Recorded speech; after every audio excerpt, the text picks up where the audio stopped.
வணக்கம் நண்பர்களே, நீங்கள் பார்த்து கொண்டு இருப்பது உங்கள் கௌசிகா ரிவ்யூ. சரி வாங்க வீடியோக்குள்ள போய் என்ன நடக்க போகுது அப்படின்னு சொல்லிட்டு பார்த்தீங்கன்னா, நம்ம இலக்கியா இருக்காங்களா, அவங்களுக்கு எப்படி ஒரு வழியா ரேவதி, அதாவது அவங்களோட அத்தை, இப்போ அந்த நாகு இருக்காருல்ல, அவரை எப்படி ஒரு வழியாக கண்டுபிடிச்சிட்டாங்க. இந்த மாதிரி ஆஃபீஸில் தான் அவர் வந்து பூட்டி வச்சுன்னு இருக்காங்க, கம்பெனி ஆஃபீஸில். நீங்கள் இங்கே வந்தீங்கன்னா ரொம்ப ஹெல்ப்ஃபுல்லாக இருக்கும் அப்படின்னு சொல்லிட்டு பேசிகிட்டு இருக்காங்க. என்ன பண்ணுறது ஏது பண்ணுறது சொல்லிட்டு தெரியாமல் குழப்பத்தில் கிளம்பி வந்தால் உடனே நம்ம எஸ்எஸ்கே இப்போதைக்கு இல்லை, எஸ்எஸ்கே எங்கேயும் வெளியே போயிட்டு இருக்காரு. இந்த தருணத்தை பயன்படுத்தி நாகுவை நம்ம கூட்டிகிட்டு போயிட்டா கார்த்தி எங்கே இருக்காரு, கார்த்தியை நம்ம கூடிய சீக்கிரம் விரைவில் வெளியே கொண்டு வந்துடலாம் அப்படின்னு சொல்லிட்டு பேசிட்டு இருக்காங்க. இது எல்லாமே ஓகே தான், ஆனால் இருந்தாலும் அந்த இடத்துல இருந்து நம்ம அவர் கூட்டணும்னா சாதாரண விஷயம் இல்லை. சிசிடிவி கேமரா இருக்கும், அங்கே வந்து வாட்ச்மேன் எல்லாருமே இருப்பாங்க. எல்லாத்தையும் தாண்டி தான் நம்ம கூட்டின்னு வரணும். அதுக்கு நிறைய முயற்சிகள், நிறைய சூழ்ச்சிகளெல்லாம் பண்ணணும். இந்த இடத்துக்கு நம்ம போகணுன்னா ஹை செக்யூரிட்டியோட தான் நம்ம போய் ஆகணும். ஏன்னா நார்மலாக நம்மளை போனால் உள்ளே விட மாட்டாங்க. ஆனால் நேற்று நம்ம போயிருந்தது இன்கம் டேக்ஸ் ஆஃபீஸர், அது அவங்க வீட்டில் அவங்க மனைவி இருந்ததுனால பரவாயில்ல, அவள் கொஞ்சம் ஏமாளின்றதுனால ஈஸியாக போயிட்டு வெளியே வந்துட்டோம். ஆனால் இந்த இடத்துல நம்ம போகணுன்னா எல்லாரும் கொஞ்சம் எஜுகேட்டட், அதனால அங்கே எப்படி போகணுமோ அந்த விதத்தில் தான் நம்ம போய் ஆகணும் அப்படின்னு சொல்லிட்டு கலந்துரையாடல ஒரு பக்கம் போயிட்டு இருக்கு. என்னதான் பண்ணலாம் அப்படின்னு சொல்லிட்டு யோசனை இருக்காங்க. அந்த சமயத்தில் கரெக்டாக ஃப்ரைடே ஆனால் இந்த இடத்த வந்து ஃபுல்லாக க்ளீன் பண்ணுவாங்க. க்ளீன் பண்ணிட்டு அதுக்குன்னு வந்து கிளீனிங் ப்ராசஸ்க்குன்னு ஒரு தனியார் நூக்கொண்டி மாதிரி எடுத்துன்னு வருவாங்க. வேணா நம்ம அதில் கரெக்டாக நாமளே அதை எடுத்துக்கிட்டு நாமளே வந்து அதில் நாகுவை தூக்கி போட்டு போயிட்டா என்ன அப்படின்னு சொல்லிட்டு ரேவதி சொல்கிறாங்க. சரியான ஐடியா, இந்த ஐடியா பயன்படுத்தினா கரெக்டாக நம்ம அடிச்சிடலாம்.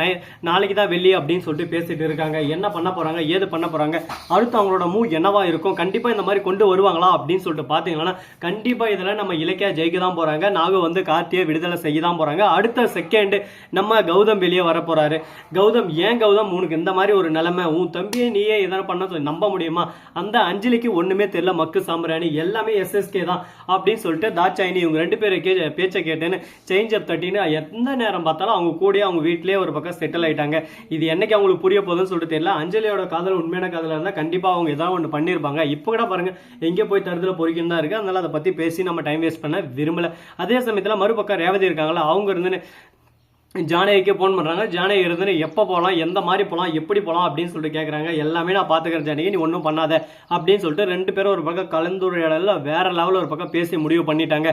இதுக்கப்புறம் என்ன பண்ண போகிறாங்க அப்படின்னு சொல்லிட்டு பார்த்தீங்கன்னா வெளியே கொண்டு வந்த நாகு அடுத்த செகண்டே இதை வந்து மீடியா முன்னாடி நம்ம எப்படி இருந்தாலும் நாகு ஒப்படைச்சிடணும். ஏன்னா கொஞ்சம் லேட்டாக எப்படியாவது எஸ்எஸ்கே அடியாட்களை வச்சு நம்மளை துரத்தி பிடிச்சிருவாரு அப்படின்னு சொல்லிட்டு மீடியாவை வர வச்சுறாங்க. அந்த இடத்துல நாகு கூட்டின்னு போயிடுறாங்க. எல்லாமே ஒரு பக்கம் பளிச்சுன்னு வெளியே ஓப்பனாக சொல்லிடுறாங்க. நாகு அடுத்த செகண்டாக பார்க்கணுமே, அப்படியே எஸ்எஸ்கே வர வச்சு, என்ன எஸ்எஸ்கே சாப்பிட்டியாப்பா, என்னப்பா பண்ணுற அப்படின்னு சொல்லிட்டேன். என்ன இலக்கியம் திமிரு மட்டும் இன்னும் அடங்கலை பார்த்தியா, நீ என்னதான் என்கிட்ட அடி மேலே அடி வாங்கினாலும் திமிரு அடங்காம இருக்கிற இதுதான் அப்படின்னு சொல்லிட்டு சொல்கிறாங்க. நான் அடி வாங்கினாலும் அடி வாங்கினா இதை கொஞ்சம் பாரு அப்படின்னு சொல்லிட்டு வீடியோ காட்டுறாங்க. நியூஸில் கரெக்டாக நம்ம எஸ்எஸ்கே பற்றி தான் அப்படியே சும்மா பிரபல தொழிலதிபர் எஸ்எஸ்கே அப்படின்னு சொல்லிட்டு அவர் பேர் ஒரு பக்கம் பிரம்மாண்டமாக ஓடின்னு இருக்கு. அதை பார்த்ததும் என்ன பேசுறது ஏது பேசுறதுன்னு சொல்லிட்டு தெரியாமல் திக்கு திணற ஒரு பக்கம் அப்படியே சும்மா பட்ட படந்து அவருக்கு ஐயோ என்னடா இது, நாம ஒன்று நினைச்சா இது ஒன்று நடந்துன்னு இருக்கு, இப்போ என்னதான் பண்ண போறோம்னு சொல்லிட்டு தெரியல. கடவுளே இதுக்கு ஒரு எண்டே இல்லையா, இதுக்கு ஒரு எண்டு கடை தான் கூட அப்படின்ற மாதிரி தான் ஒரு பக்கம் போயின்னு இருக்கு. பரவாயில்ல, என்ன வேணாலும் பிரச்சனை வரட்டும், எல்லாத்தையும் சமாளிக்கிற திறமை நம்ம கிட்ட இருக்கு, அதை வச்சு நம்ம என்ன வேணாலும் பண்ணலாம் அப்படின்னு சொல்லிட்டு ஒரு ஐடியாவில் இருக்காங்க. இந்த ஐடியா ஒர்க் அவுட் ஆகுமா ஆவாதா அப்படின்னு சொல்லிட்டு பார்த்தியா கண்டிப்பா ஒர்க் அவுட் ஆகுங்க. ஆனா ஒர்க் அவுட் பண்றதுக்கு இன்னும் நிறைய விஷயங்கள் எல்லாம் இருக்கு. அது எல்லாம் இவங்க எப்படி எடுத்துக்க போறாங்க அதை பொறுத்து தான் அமைய போகுது.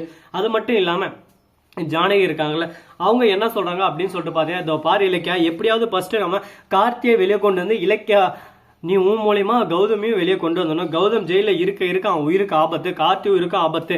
முக்கியமாக அந்த அஞ்சலியை ஃபர்ஸ்ட் துரத்தி அடிக்கணும். எதுவுமே புரிஞ்சுக்காம அவள் கரெக்டாக அந்த எஸ்எஸ்கே என்ன நான் சொல்கிறேன்னா அது சேஞ்ச் அப் தருங்க. எனக்கு என்னமா சந்தேகமாக இருக்கு, அந்த எஸ்எஸ்கே கூட சேர்ந்து கார்த்தி ஒரு வேலை அவ கூட கடத்தி வச்சுன்னு இருக்கணும்னு சொல்லிட்டு சந்தேகப்படுறாங்க. அப்படி இருக்கிறதுக்கு வாய்ப்பு இல்லை அத்தை அப்படின்னு சொல்லிட்டு இலக்கியா சொல்கிறாங்க. ஆமாம், எந்த நேரம் பார்த்தாலும் அவளுக்கே நீ சப்போர்ட் பண்ணுரு, அவளை பற்றி உனக்கு என்ன தெரியும், கம்முன்னு நல்லா நான் திட்டு போகிறேன் அப்படி இப்படின்னு சொல்லிட்டு ஜானகி பேச ஆரம்பிக்கிறேன். சரி மௌனமே சிறந்தது அப்படின்னு சொல்லிட்டு மௌனம் ஏறாங்க. அதே சமயத்தில் மறுபக்கம் என்ன நடக்குதுன்னு சொல்லிட்டு பார்த்தீங்களா, புது என்ட்ரி புது மாசம் ஒருத்தர் கொடுக்க போறாங்க. யாரா அப்படின்னு சொல்லிட்டு பார்த்தீங்கன்னா வேற யாரு, வசந்த் தாங்க. வசந்த் எதுக்காக வரான் அப்படின்னு சொல்லிட்டு பார்த்தீங்கன்னா இந்த கிட்னாப்பிங்ல வசந்தோட போக்கஸ் முழுசா இருக்கணும். ஏன்னா வசந்த் வந்து இப்போ கொஞ்சம் பெரிய பையன்டா, அதனால எப்படி இருந்தாலும் ஒருத்தரானா பயஸ் இருக்கணும். அந்த கிட்னாப்பரை தூக்கின்னு பார்த்துக்கு இதுக்கெல்லாம் எல்லாத்துக்கும் ஓகே வசந்த் கரெக்டாக இருப்பான்னு சொல்லிட்டு வசந்த் வர வைக்கிறாங்க. வசந்த் வேலையை விட்டு அதாவது லோன் ஆஃபீஸில் தான் இன்னும் வேலை பண்ண இருக்காப்புல.